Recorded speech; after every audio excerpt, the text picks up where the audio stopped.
Assalamualaikum warahmatullahi wabarakatuh. Nama saya Randy Patra Julriansyah, biasa dipanggil Randy. NIM 18101028, kelas S1 TT 06A.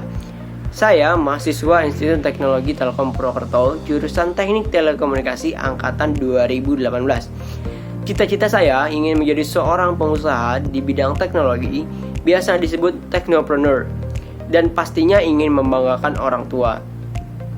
Di video kali ini saya akan menjelaskan tentang dasar-dasar pemrograman berorientasi objek. Bagi kalian yang sedang menonton video ini, saya ucapkan terima kasih dan selamat menonton. Nah, di sini kita masuk ke dalam materi dasar pemrograman berorientasi objek. Dalam teknik pemrograman ada dua teknik, yaitu terstruktur dan berorientasi objek. Di sini saya tampilkan data dan perbandingannya. Tapi secara konsep, pemrograman terstruktur kurang efektif digunakan untuk program yang berskala besar dan kompleks, sehingga lebih cocok digunakan untuk program yang sederhana. Karena beberapa ciri-ciri seperti ini ya, urutan instruksi, kode program yang tidak fleksibel dan lain sebagainya. Namun ada PBO, yaitu pemrograman berorientasi objek, yang dimana konsepnya fungsi dan data digabung dalam kelas atau objek, sehingga struktur program ringkas dan kode program sangat reusable, sehingga efektif digunakan untuk menyelesaikan masalah yang besar. Sehingga PBO cocok untuk digunakan program yang berskala besar dan bersifat kompleks. Kemudian ada poin-poin dasar yang sangat penting dalam pemrograman berorientasi objek, yaitu kelas, objek, atribut, dan metode. Nah, kelas adalah cetak biru untuk membuat objek, menggambarkan ciri-ciri objek secara umum. Sedangkan objek adalah bentuk representasi dari sebuah kelas yang sudah dibuat. Karena tadi kelas adalah cetak birunya ya. Kemudian objek membungkus atribut dan metode menjadi suatu unit untuk tujuan tertentu. Nah, apa itu atribut dan metode? Atribut adalah yang biasa kita sebut member data, dan metode yang biasa kita sebut member fungsi. Atribut member data dan member fungsi ini sebelumnya sudah dideklarasikan di dalam kelas ya. Kemudian di kelas direpresentasikan oleh objek itu. Nah, ini gambaran umum bagaimana konsep objek bekerja. Objek adalah sesuatu realita yang ada di dunia nyata. Jadi di sini kita gambarkan objek sebagai anjing. Misalnya, anjing mempunyai member data, jenis kelamin, berat, dan warna, dan mempunyai member fungsi berlari, berbaring, dan menggonggong. Seperti itu. Jadi contoh gambaran kasarnya seperti ini ya. Nah, ini bagaimana gambaran bahwa beberapa objek saling berinteraksi untuk memecahkan suatu masalah. Nah, langsung masuk ke contoh program sederhananya. Di sini ada kelas tadi yang sudah disebutkan bernama X.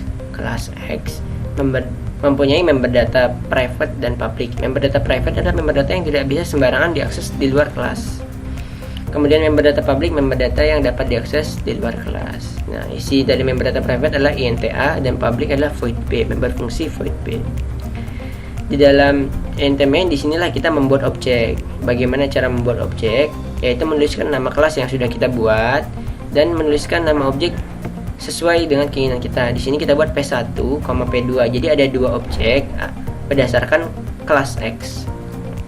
Banyaknya objek tergantung kebutuhan kita si pembuat program. Di sini bagaimana kita tahu bahwa P1.b yaitu memanggil fungsi B, member fungsi B melalui objek P1. Nah, seperti ini cara memanggil fungsi. Dan kemudian ada P2.a. Nah, ini terlihat seperti mengakses member data private INTA ya, melalui objek P2. Namun perintah ini akan error karena member data A merupakan member data private yang tidak bisa diakses sembarangan. Seperti itu. Ini bagaimana kita cara mengakses data melalui member fungsi. Nah, tadi kan kita ketahui bahwa member data A tadi, member private tadi, tidak bisa diakses secara sembarangan. Di sini ada kelas salam, kelas yang bernama salam, kemudian mempunyai member data private string content, member data public string campus void inisialisasi, dan member fungsi tampilan. Member fungsi inisialisasi berisi konten, berisi member data variabel konten yang telah dituliskan data hello world, dan void tampilan untuk menampilkan data dari konten dan kampus. Bagaimana cara mengaksesnya? Di sini kita buat objek hello dan kita panggil fungsi inisialisasi yang isinya sudah kita yang sudah kita tulis member data private. Nah ini ya, ini bagaimana cara mengakses member data private melalui member fungsi. Kemudian member data public bisa kita langsung akses dengan menuliskannya di sini ya, langsung di objek, nama member datanya, tulis kita dapat mendeklarasikan datanya. Telkom Proto. Kemudian kita bisa menampilkan datanya melalui fungsi tampilan, void tampilan. Kemudian ada konstruktor. Konstruktor adalah konsepnya sama seperti member fungsi, namun saat kita membuat objek langsung otomatis tereksekusi seperti itu. Konstruktor ada tanpa argumen dan dengan argumen. Di sini kita membuat konstruktor tanpa argumen. Konstruktor bisa kita buat sama dengan nama kelas. Nah, cara membuatnya sama dengan nama kelas ini sensus, nama kelasnya sensus ya, nama konstruktornya sensus. Nah, saat kita membuat objek, maka otomatis si konstruktor ini akan langsung bekerja. Di sini saat di run kita langsung lihat bahwa konstruktor works. Nah, kemudian ada overloaded constructor, di mana kondisi bahwa ada lebih dari satu konstruktor yang berada dalam satu kelas. Kemudian ada fungsi yang didefinisikan di luar kelas. Fungsi dapat didefinisikan di luar kelas, tapi dengan tetap memberikan deklarasi terlebih dahulu di dalam kelas. Kemudian ada objek sebagai fungsi argumen. Nah, di sini objek kita dapat kita tulis argumennya. Contohnya di sini untuk menghitung total bayar. Di sini objek O3 dengan member fungsi total bayar. Di sini O1 dan O2 merupakan representasi dari argumen pasar P1 dan pasar P2 untuk menghitung total harga, seperti itu. Nah, di sini kita sudah masuk ke program yang sudah saya buat yang merangkum semua materi yang kita bahas tadi. Temanya adalah ayam geprek Dajjal atau chicken smackdown Dajjal. Dajjal chicken smackdown lah. Ini temanya agak aneh, maaf ya, supaya fun gitu maksudnya. Nah, di sini ada kelas namanya AGD, member data private-nya ada member data private-nya itu ada 8 ya ini ya. 1 2 3 4 5 6 7 8, di mana 6 variabel bertipe data integer dan 2 lagi bertipe data string.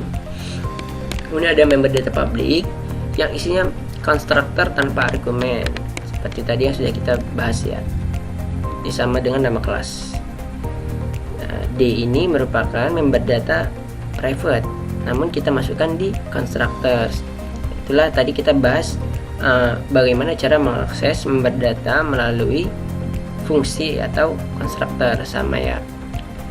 Nah, di sini D itu kita masukkan Dajjal. Welcome to Dajjal Chicken Smackdown gitu. Nah, ini juga tereksekusi juga kepada tidak Anda prioritas kami. Kemudian ada konstruktor dengan 3 argumen. Konstruktor kan ada 2 tadi, tanpa argumen dan dengan argumen. Sini kita buat konstruktor 3 argumen, dimana argumen-argumen ini 2 argumen int bayar dan int bayar 2 ini digunakan untuk perhitungan di fungsi ini.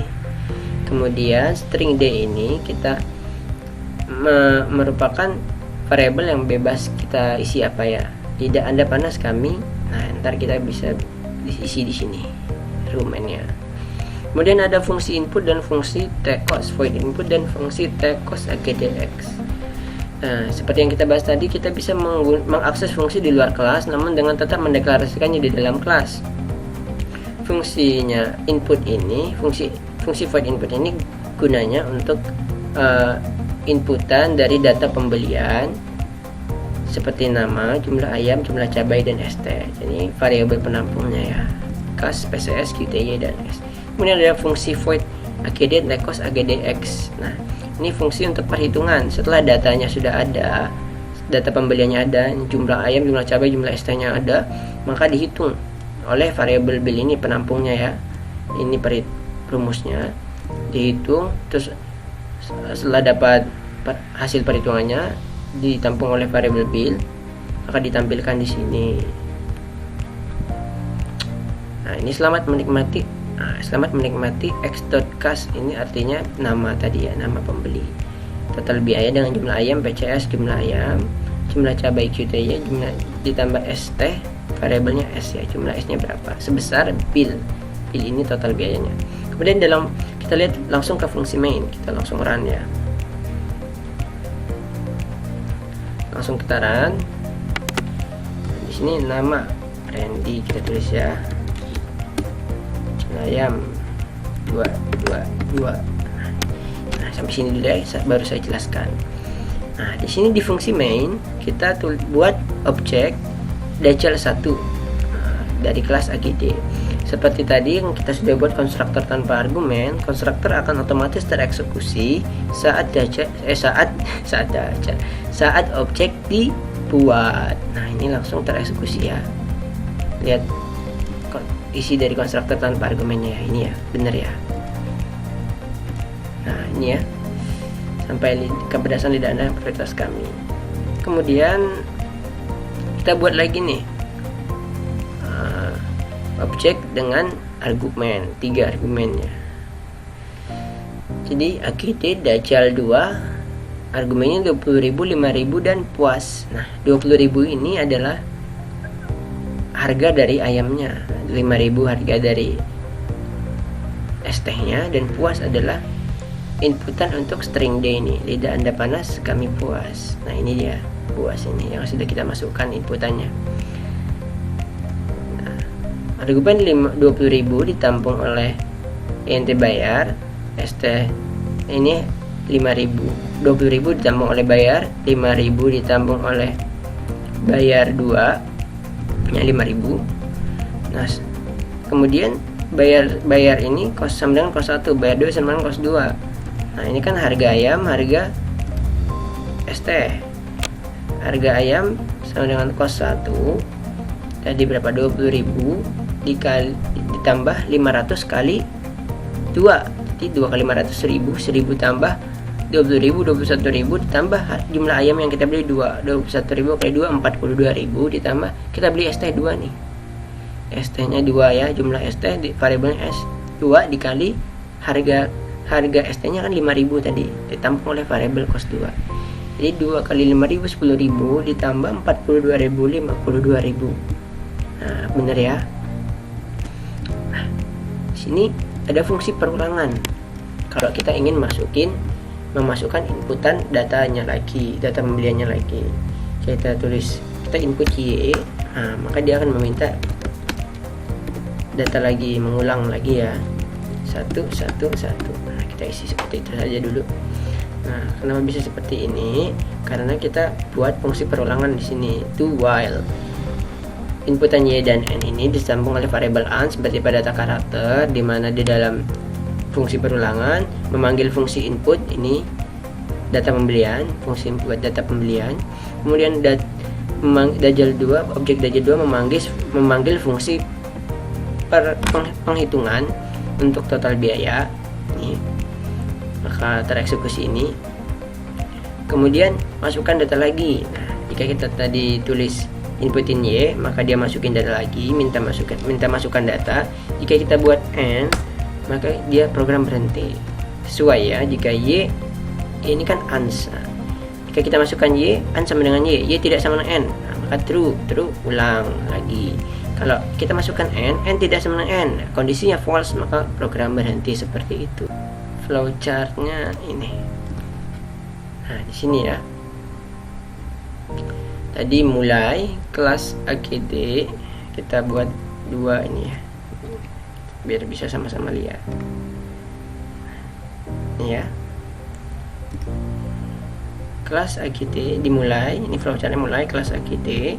Preparationnya ini fungsi-fungsinya, void input, void cost untuk penghitungan, void input untuk inputan data, AGD ini konstruktor tanpa argumen, dan AGD dengan argumen ini untuk menampung variabel untuk penghitungan tadi ya. Kemudian masuk ke INT main.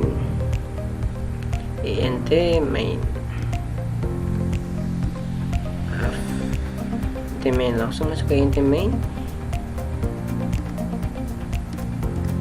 INT main. Kemudian di sini AGD Dajjal 1 diproses, dieksekusi, baru saat objek Dajjal 1 dibuat, maka konstruktor tanpa argumen langsung tereksekusi otomatis dan keluar output ini ya, output ini. Kemudian setelah itu kita buat lagi AGD Dajjal 2 dengan 3 argumen, maka konstruktor dengan 3 argumen tadi juga langsung otomatis tereksekusi dan langsung mengisi data-data yang sudah kita isi di sini ya. Nah, kemudian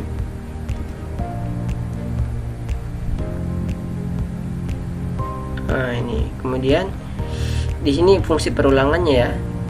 Char ans ini untuk menampung inputan y atau n tadi ya, y atau n.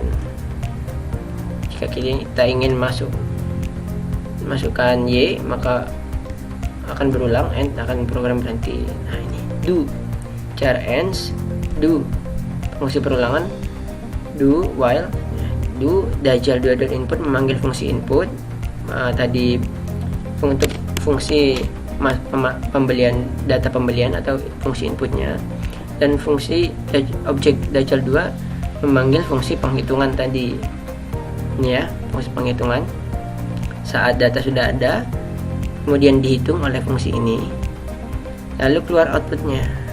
Nah, outputnya ini ya, selamat menikmati dan sampai ini.